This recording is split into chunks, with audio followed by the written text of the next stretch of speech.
So let's begin our sit.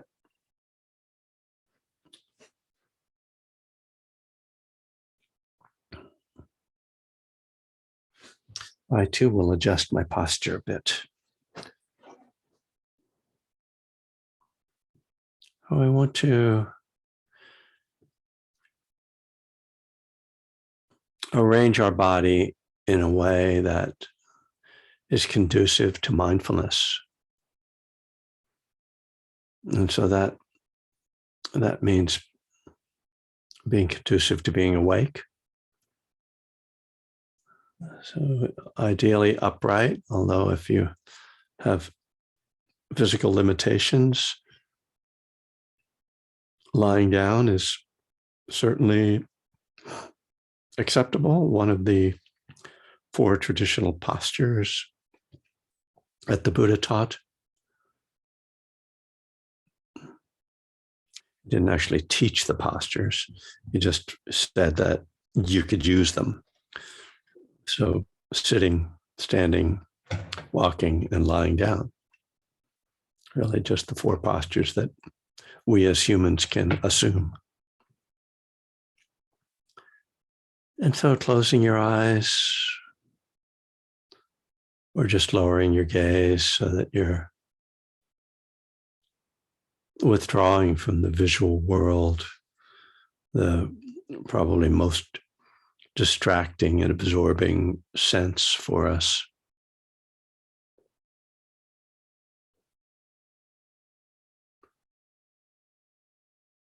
Then checking in to see how your body is feeling, even just in that change, that sense change, to cut off the visual field. And I often find when I close my eyes that I realize that I have not established a comfortable or really beneficial posture. So I might make some adjustments after I close my eyes.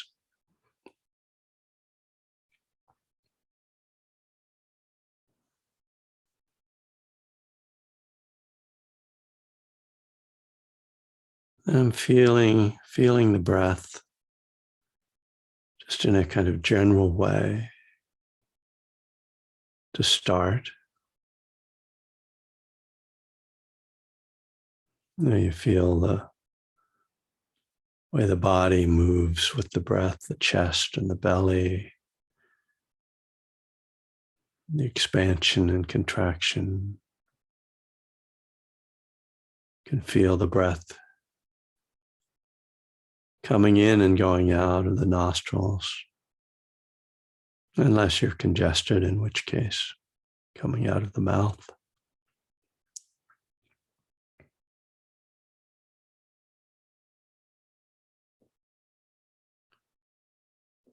And then with that breath, just letting the body soften. You might take some deeper breaths or just a deeper breath. And then have a sense of releasing. So the shoulders release. We release tension in the jaw and the face.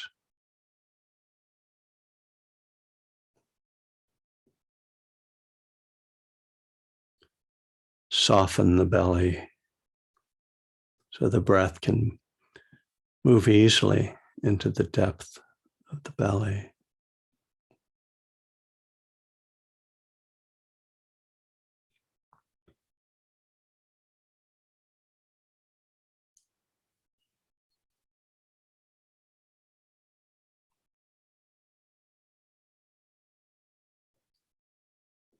We're allowing this natural relaxation, this natural settling to happen. We're not forcing anything, trying to make it happen. we find that the body really wants to release tension if we just allow it, just feel the body without thinking about it.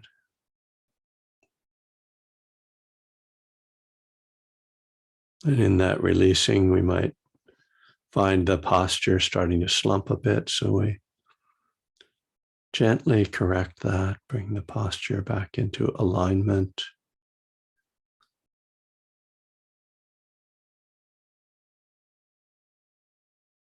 And we come to experience this as an upright skeletal system, while the muscular system softens, releases.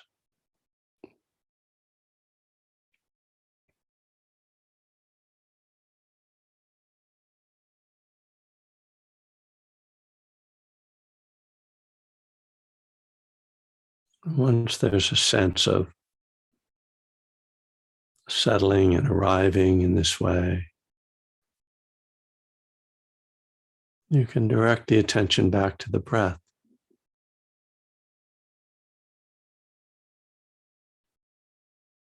We're not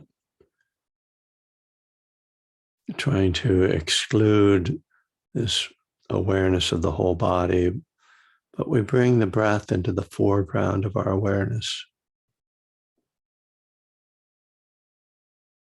Can pay attention to the breath at the nostrils or the belly, any point where you can feel sensations.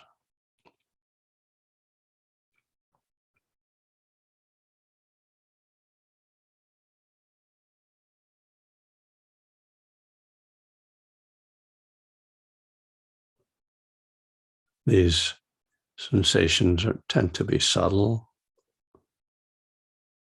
so it can take a little time just to find the sensations. Maybe start by noticing the contrast between the in-breath and the out-breath. This might help you to find those sensations.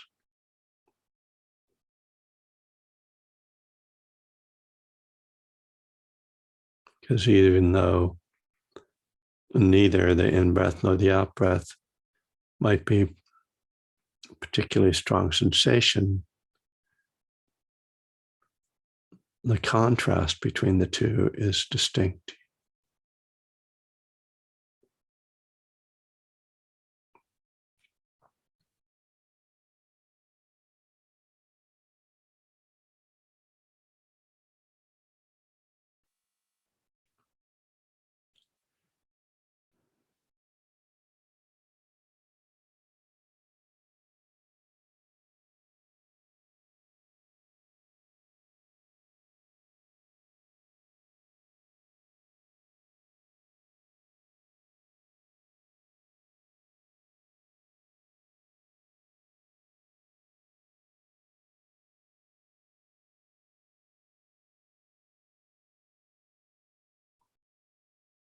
It's natural for the mind to wander.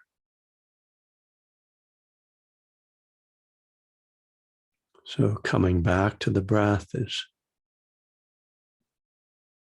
integral to our practice, not a sign of failure or not getting it.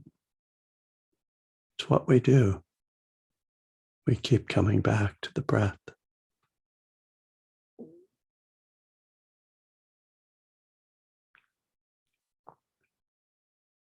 So try not to make the wandering mind into a problem, just another element of this process.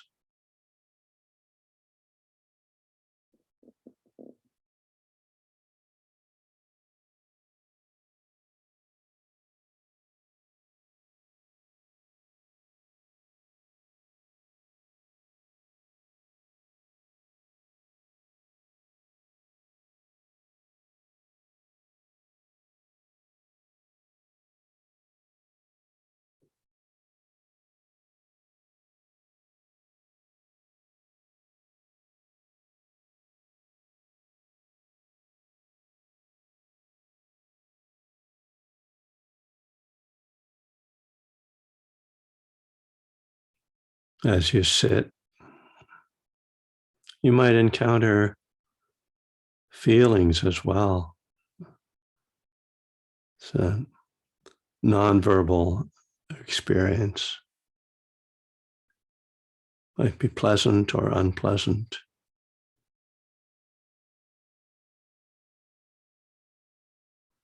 Our feelings are often triggers for more thinking. So if we can tune into the feelings themselves when they're strong or seem to have a lot of meaning, then we can interrupt the progression of feeling, triggering thought, and just rest with the felt experience, just as we do with the breath or with the body.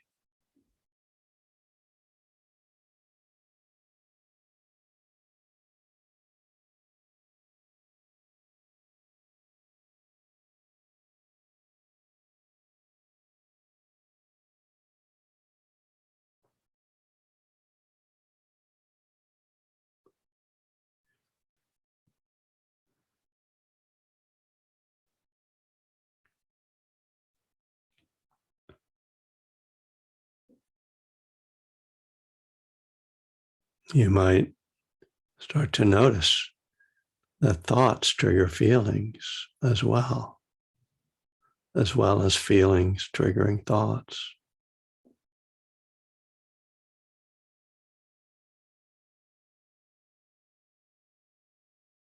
And physical sensations can also be part of this equation.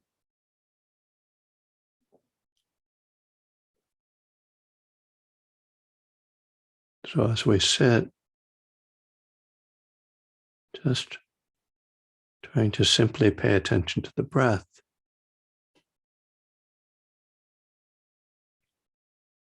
we might notice that there is something more complicated going on. And we keep coming back to the simplicity of the breath, stepping out of those complications.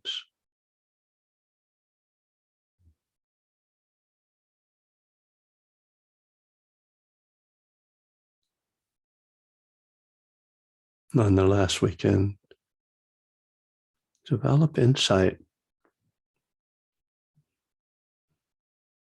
about how things unfold in our life, our thoughts and feelings, experiences, even interactions. How this complex set of connections between mind, body, feelings creates a sense of a reality that we then operate within.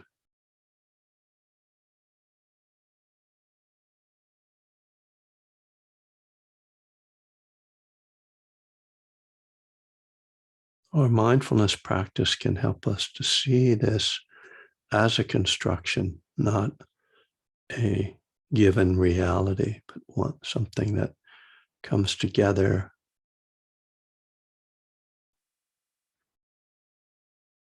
through our own cravings and aversion and biases, preferences. That if we let go on all these levels, we can step out of that creation, out of the suffering that's created by this system. It's really the system of samsara, the system of self.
All right.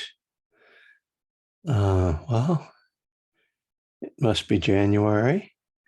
You have a larger group than usual, so I encourage you to keep coming back in February, and March, April, May. Maintaining our practice, our meditation practice, is certainly one of the more challenging things, just like maintaining recovery. But in the same way, it has a cumulative power and effect. In any case, you're always welcome to come, whether you are here every week or whenever it works for you. Someone asked if Friday's session Spirit Rock are recorded.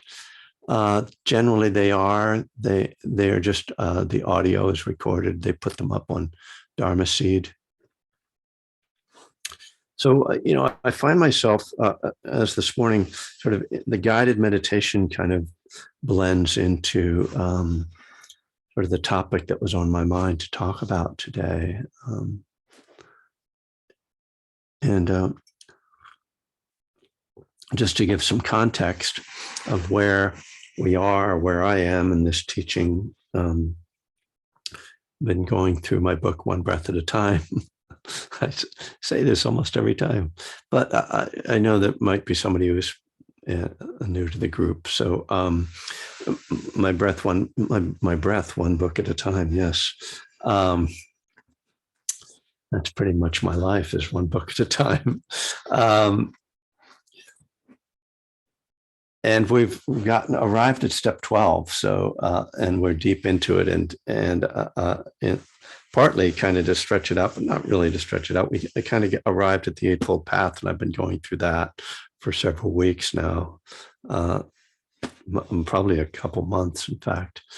And we're at the key aspect of the Eightfold Path, right mindfulness, and mindfulness has these 4 different elements. So we've gone through the body, I think. I actually don't remember, but I know that the second aspect of the teaching in the classic sutta, the Satipatthana Sutta, the Four Foundations of Mindfulness, the second aspect of mindfulness is called Vedna, V-E-D, I'll put it in the chat, V-E-D-A-N-A. And it's a word that really doesn't have an English translation because it's not something we talk about in English. So it's generally translated as feeling, but it's not referring to emotional feeling, but the immediate sense impression of any experience. And it's really key in recovery, and it's key in the development of mindfulness. So I'm going to try to explain what it is and what its importance is in my brief talk here.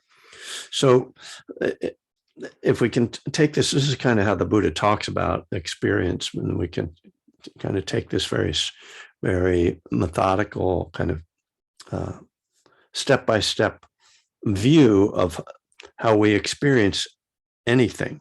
So first of all, the Buddha says that we have 6 senses, that we see, hear, taste, touch, smell, and think. And that each of these senses encounters what are called objects, sense objects. So our eyes see sights, our ears hear sounds, our tongue tastes flavors, nose smells,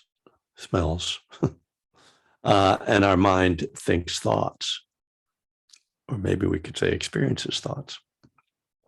And so each time, which is all the time, our senses encounter an object,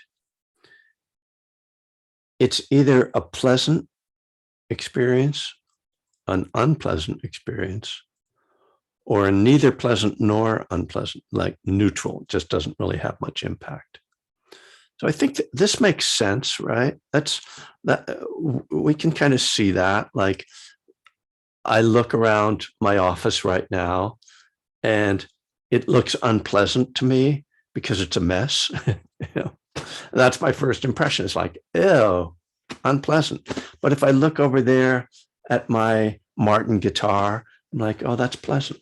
I like that. You know, it's an immediately nice feeling. And so now, what's interesting, I was thinking about this morning, that means that in every moment, at least of waking consciousness, we are having 6 feelings. We're having a feeling around seeing, hearing, tasting, touching, smelling, and thinking. But most of the time, we're not aware of them because most feelings are neutral. And that's a fortunate thing, because think how overwhelmed you would be if you felt 6, like, unpleasant or 6 pleasant things, and it was like a constant, like, so it's mostly neutral. So we're able to keep most of our vedana kind of out of our awareness. We don't have to pay attention to it because it's not really important. How my butt feels on the chair isn't really important right now.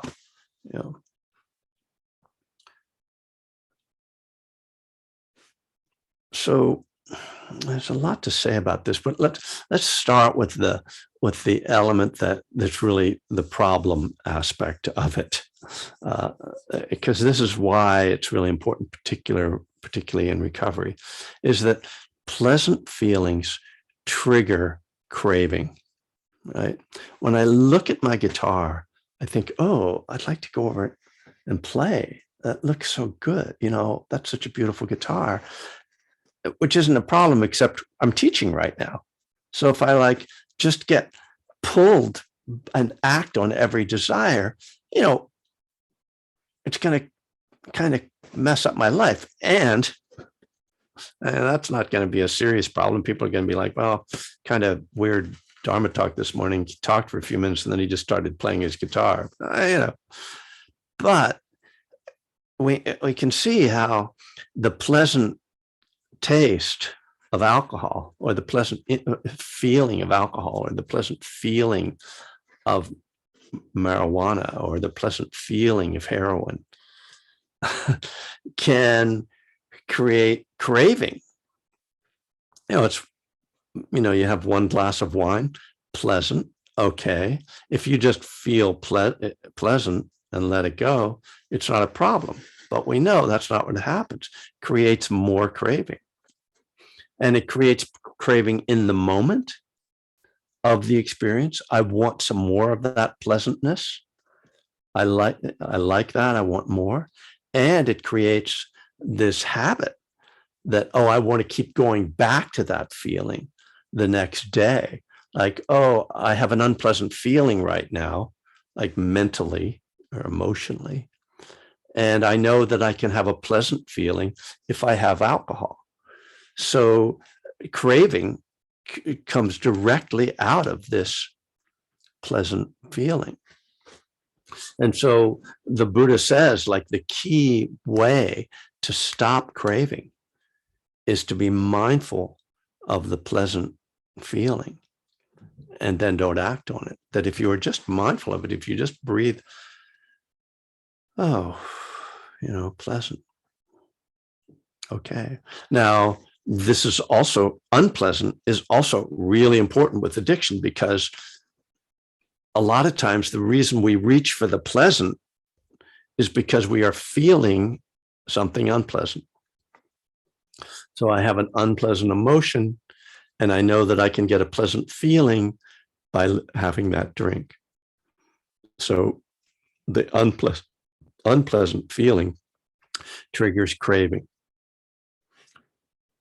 Now, this operates around lots more than just addiction, right? Around your job, around your relationships. Someone says something to you that feels unpleasant, you get angry, right? Conflict arises. right? So this is like the source of all conflict. This is unpleasant feeling. You get defensive, you get angry, rather than, oh, well, that was unpleasant. That was painful. How do I want to respond, right? Mindfulness gives us a space to say, oh, wow. And we can turn our mind in different ways, right? When we are mindful, we can make a choice. I can say, oh, wow, maybe I should have compassion for that person because they're angry and they're getting angry with me. Maybe I should try to have some understanding of what's going on for them and empathize with them rather than reacting and getting defensive and angry. So this whole realm of feeling becomes critical to our lives, certainly to our recovery, to our relationships, to our happiness. It's in a way kind of defining happiness. Am I having a pleasant feeling right now? Or am I having an unpleasant feeling? That's kind of defines, do I feel good right now or do I feel bad right now? Now, I've been doing a kind of deep dive into another sutta, the Anapanasati Sutta. I've talked about this recently. This is the sutta on mindfulness of breathing. And it has corollaries to the Satipatthana in that it covers the area of body, of feeling, of mind, and dharmas. But it does it in a different way. Where the Satipatthana Sutta, the Four Foundations of Mindfulness, are just pointing to the things that we should be aware of and that we should notice the process by which that they operate in, and that mainly their impermanence. We should be aware of things like, body, feeling, mind, and we should see how they arise and how they pass away. We should see their impermanence. So it's a very kind of observational approach. We're just looking. It's not interfering, not really trying to create anything. It has a purpose. There's a goal that we are trying to ultimately realize the ultimate truth. We're trying to realize nibbana, but there isn't like a specific, do this to bring about this result. The Anapanasati, on the other hand, has specific pieces that try to cultivate certain experiences. And one of the things it tries to cultivate is pleasant vedana,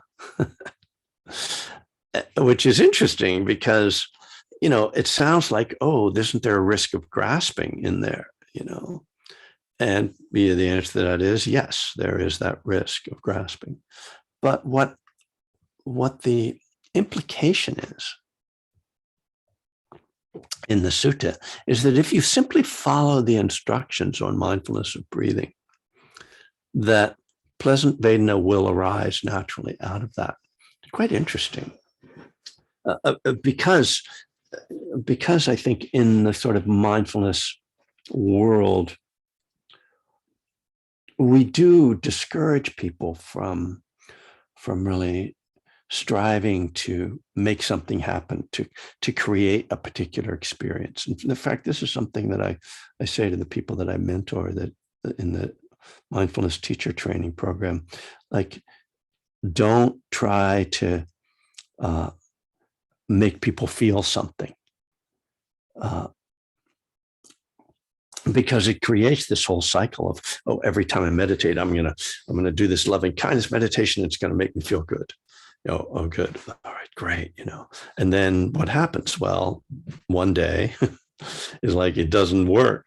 And then you're like, wait, I'm not feeling any love because I just had an argument with my boss or whatever, right? Or it doesn't matter. It could be just, your mood. And then you're like, oh, wait, it's not working. The drug is wearing off. What's wrong with me? What's wrong with the drug? And it creates this whole potential for confusion and agitation and and pain.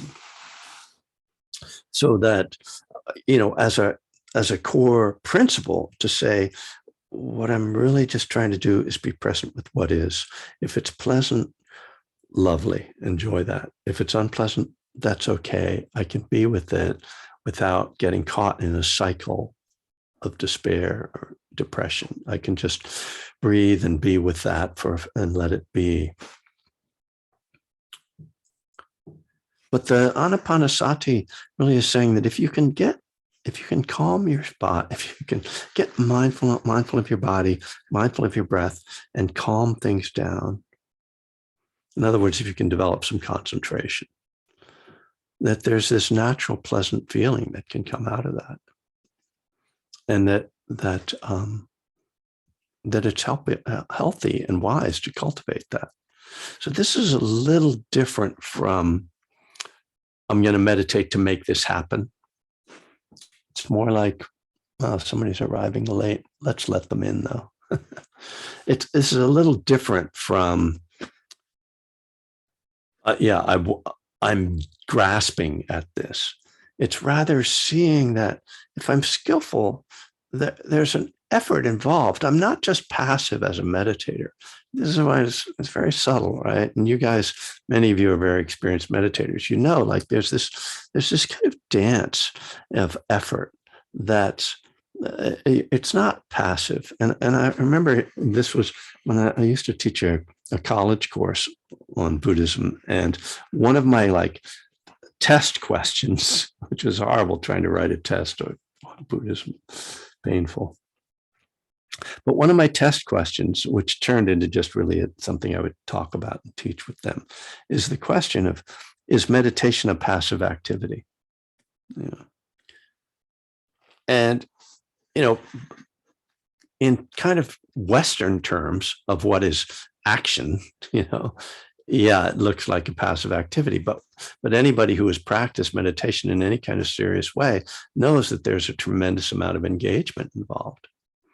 And the way that we engage, the way that we practice right effort, is really key to how our practice unfolds. And so making the effort to be with the breath, making the effort to calm the body. This can all be done without grasping. But we have to be very attuned to how that's happening. And it means that we are tuned into this place between the vedana and the grasping that can arise out of that.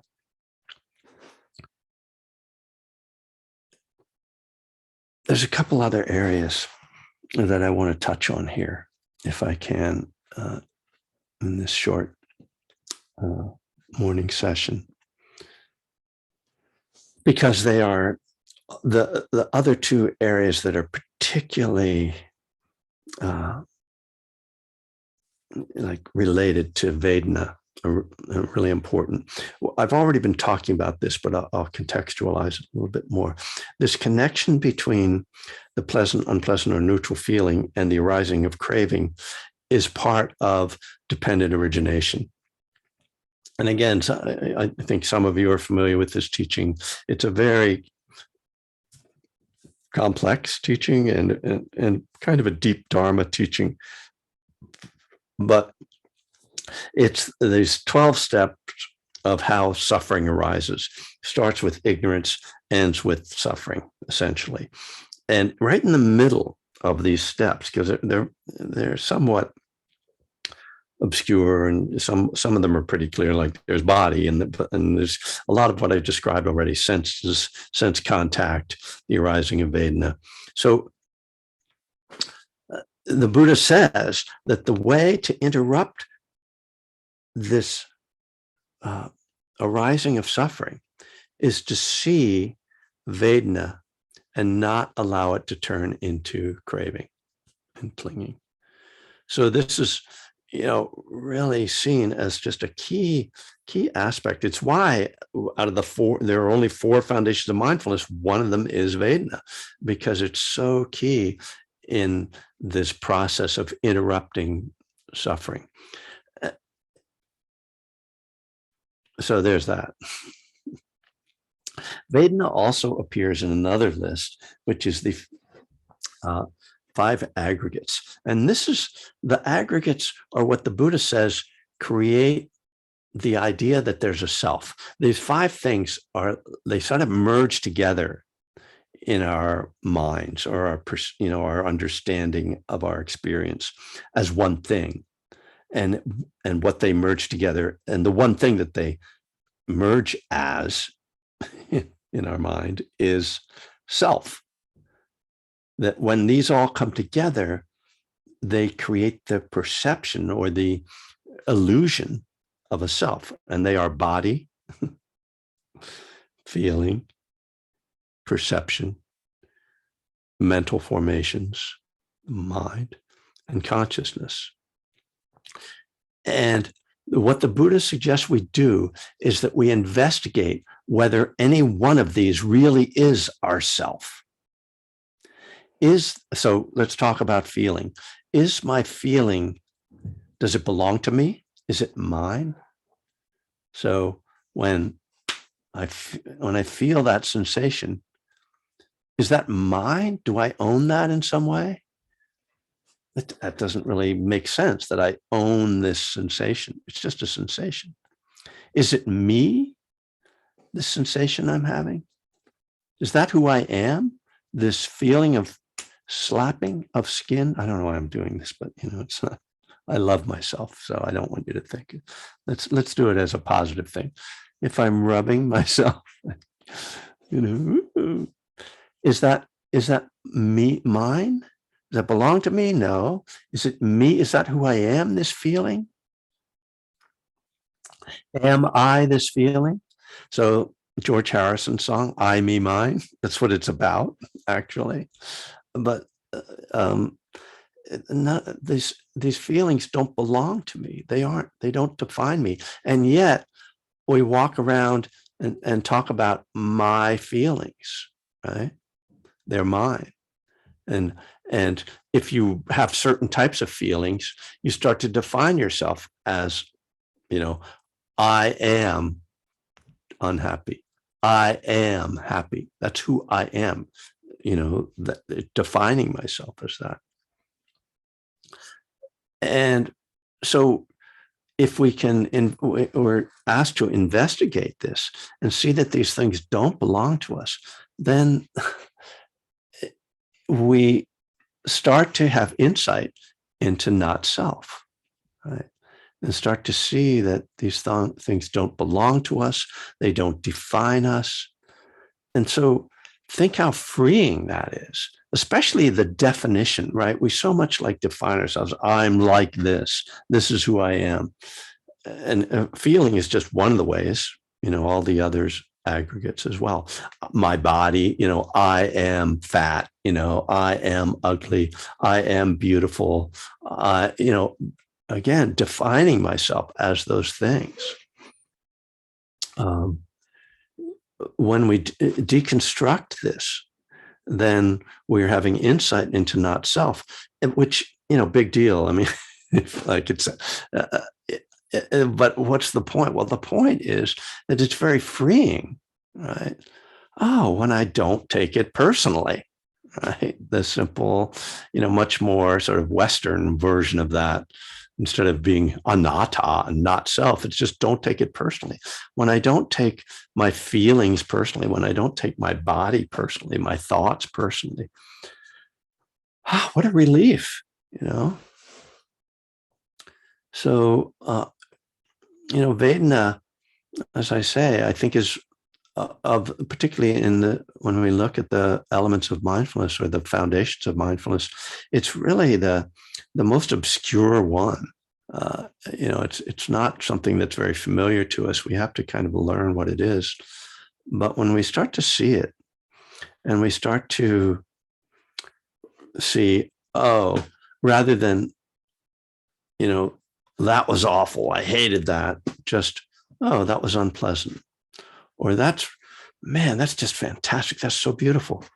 It's pleasant. It really kind of simplifies the world. It simplifies our experience. We're not so lost in it.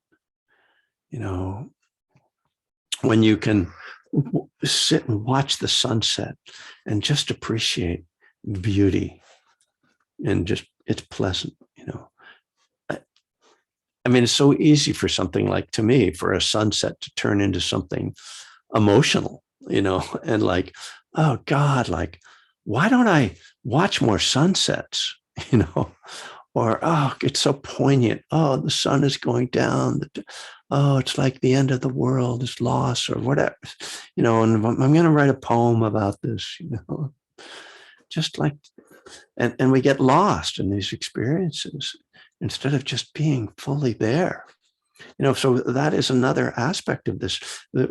Recognizing Vedna doesn't mean that we kind of dismiss these experiences by any means. I think, so I don't want to imply that I just go, oh, pleasant, unpleasant, neutral, and you become an automaton.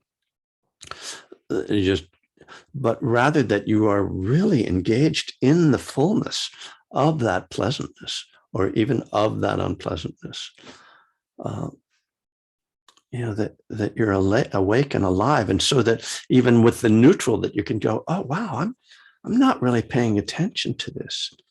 I should pay more attention. Like when you're bored, you're waiting in the doctor's office. Oh, can you like awaken your attention? Oh, look, be present, be alive, be awake. So that's a really important aspect of this, to appreciate and to engage with the Vedna without it becoming a story. So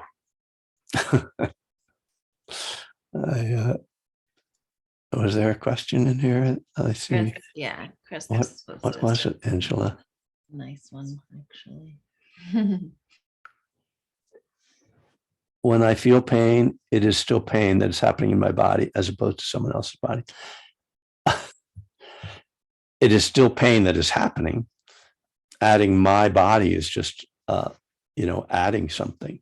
There's just pain. What I think is important is that we want to, first of all, not make it into more of a story. Like, oh my God, what does this mean? Does this, do I need to go to the doctor? I mean, maybe you do, but if it's just like, there's a sensation that's unpleasant, what am I making more of that? But particularly, am I resisting it and hating it? Oh God, I can't stand this. Okay. Well, you are standing it, like you're alive. It hasn't gone away. So by having aversion to it, you're creating this secondary, what the Buddha calls a second arrow, the second dart. You're creating this secondary unpleasant experience. And this is like one of the key aspects as well of Vedna. Can I just be with that as it is without it becoming this story and this adding this second arrow? Not only is this unpleasant, but now my mind has gotten involved, and my mind is really in an unpleasant state. There's a physical unpleasant state, but now there's a mental unpleasant state. Can I let go of the mental unpleasant state, which is essentially, I've created that, or I've participated in creating that. And this is one of the things that we learn to do in meditation. As you're sitting, when an unpleasant sensation comes up, see if you can separate the sensation from the mental reaction to it. It's very subtle, but you can do it. You start to, and the way you do it is by just really absorbing into the sensation. At least that's how I do it. I just like, and I relax around it. So there's a physical relaxation, and there's a mental relaxation, and there's a mindfulness. And by just relaxing my body and feeling it, then it's just unpleasant.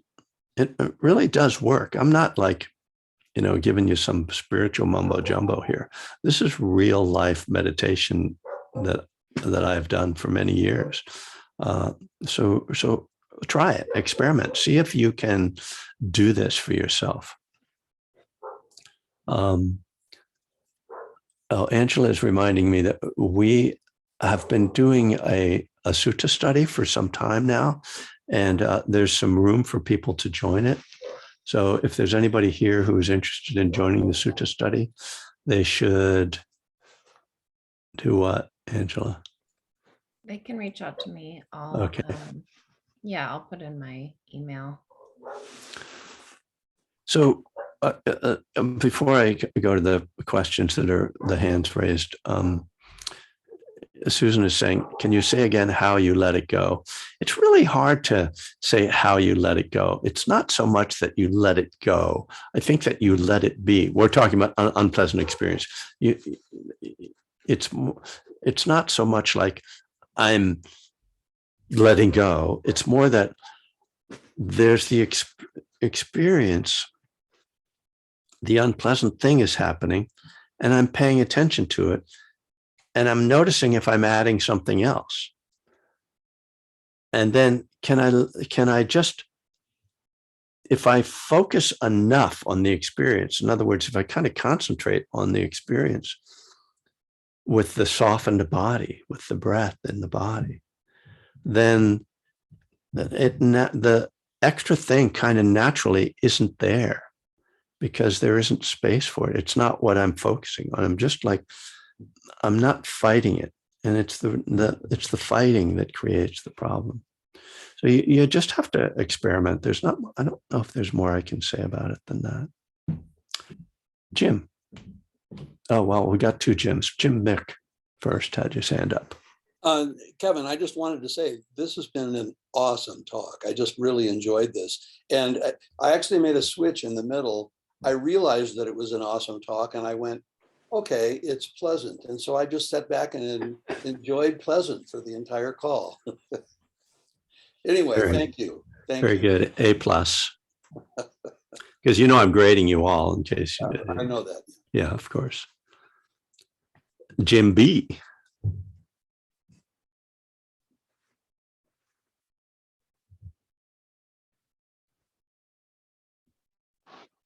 Hi, Kevin. Greetings from Mazatlan, Mexico. Reading what? I couldn't hear that. What was that? Oh, let me turn my video off. Yeah, you're outside. My video. Yeah, try that. Can you hear? Yeah. Yes. Better? Okay. I said greetings from Mazatlan, Mexico. Oh. And for me, I think because I've been sober a while, that grasping the pleasant is not as much an issue for me as aversion is. The way that my mind can get caught in resentment, fear. It's interesting that the big book focuses on that a lot too. Those negative thought patterns that we fall into. And I did a retreat last summer with Analio, which was Satipatthana. And after we did the Vedana part, I remember I was sitting in my house, and we have a lot of barking dogs around in the neighborhood. And I often get caught in judging why is this situation happening? Why aren't these people doing something about these dogs? Why? And I just was able to say unpleasant to myself. And suddenly the whole story around it vanished. It was just unpleasant experience. Yeah. And I didn't have to fix it anymore. And that was like a huge revelation to me. I mean, it's so simple on a certain level, but I think it's such a powerful tool. Yeah. Uh, Beautiful. And Yeah. you know, James Baraz has this great saying, which is there's always two things that are going on. There's what's happening, and there's the story we're telling ourselves about it. Yeah. And it's not what's happening that's so much the problem. It's the story that we tell ourselves that's really the problem. And I think Vedana and all of these practices are such a great way to address that. Yeah. Yeah, exactly. Thank you.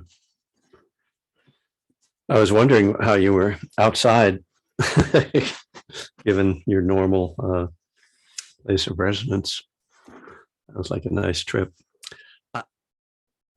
You know, what I find I need to do in those moments of aversion, like you say, with sound is a really good example of this, is I have to turn my attention fully to it and just perceive it as a sense object. And like with sound, it's very interesting. Like the investigation itself takes me out of this judging stance and puts me into this other, it's a different mental state. It's like a different mental factor, right? That investigation factor, because that's curiosity and interest. And you can't, I don't think, I'll say this, that you can't at the same time be curious and aversive at the same time, right? That they kind of, it's like people say you can't be like unhappy and grateful at the same time. Yeah, it's, I think, very similar. If you are engaged and interested in something, it just removes any space for aversion. And so that's why I use concentration or focus as my way of dealing with what I'm averse to. But typically what happens is that I'm fighting it. And then I remember, oh, this isn't the way to do it. The thing to do is get into it. I remember, this will be the last thing I say, because when I used to sit, when I was able to sit with my knees crossed, as I did for many years in meditation, I would typically start to develop knee pain sometime around 30 minutes into a sit. And I learned early on, and it became a regular part of my practice, to turn my attention to the sensation, to get absorbed into it. And it became a really good concentration practice. It's something I describe in my workbook, how I did that. But eventually my knees, as I've gotten older, I can't sit in that posture anymore. And I remember this was actually at Southern Dharma. I was teaching a retreat at Southern Dharma, and I was sitting in a chair, and I started my butt started to feel really uncomfortable, which was a problem I never had with the knee, because the knee, well, I don't know why, but anyway. And I was squirming and I was restless, and I'm trying to teach, and I'm like, and suddenly I was like, oh, wait, because somehow in my mind, it was like mindfulness of knee pain is something you can do. Mindfulness of butt pain, that's not going to work, somehow. It just like, and so, and then I just took my mind into my butt pain, and it, completely changed what was happening with it. So there you go for the closing topic, butt pain. It's the ever popular. So yes. Well, so I hope everyone is, really do hope people are staying safe, in this particularly challenging time that we're once again in. and we'll get through it. And stay with your practice, stay with your recovery. It's worth it, and you're worth it. And as I said, Friday night I'll be Spirit Rock, Zoom, and Saturday a day long. Sunday, I think I'm doing something on Sunday too. Crazy. Got a busy schedule this month. Sunday night, I'm doing the Benicia Sangha, Benicia, California. So it's a very small group, but you're welcome to join it. All right, folks. Blessings. Have a good day, a good week. Peace.